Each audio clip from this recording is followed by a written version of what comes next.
என்கிட்ட சிலர் கேட்கறது உண்டு, எந்த குருகிட்ட போய் கத்துக்கணும்?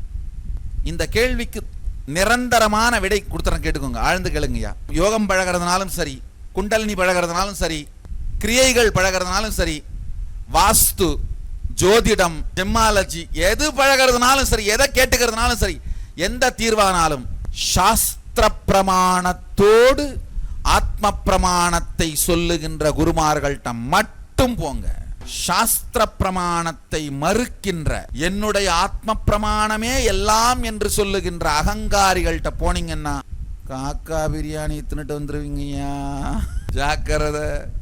வந்து பின்ன பிளாட்ஃபார்ம்ல போய் காக்கா பிரியாணி தின்னா காக்கா குரல் வராம வேற என்ன வரும்? சாஸ்திர பிரமாணம் இல்லாமல் எந்த யோகம், ஞானம், ஆன்மீகம், தியானம் எதையும் தயவு செய்து பழகாதீர்கள். எந்த குருமால்கிட்ட போனாலும் முதல்ல கேளுங்கயா, எந்த சாஸ்திரத்தை அடிப்படையாக வைத்து நீங்க டீச் பண்றீங்க? இல்ல இது ஆத்ம பிரமாணம், அது மட்டும் அது அவருக்கு வேணா நல்லா இருக்கலாம். சாஸ்திர பிரமாணம், ஆப்த பிரமாணம் இவைகளோடு சேர்ந்து ஆத்ம பிரமாணத்தை அளிக்கின்ற குருமார்களிடமிருந்து மட்டும் உள்வாங்குங்கள். கைலாசாவின் நவராத்திரி திருவிழா கொண்டாட்டங்களில் இணையுங்கள். சேனலை சப்ஸ்கிரைப் செய்யுங்கள்.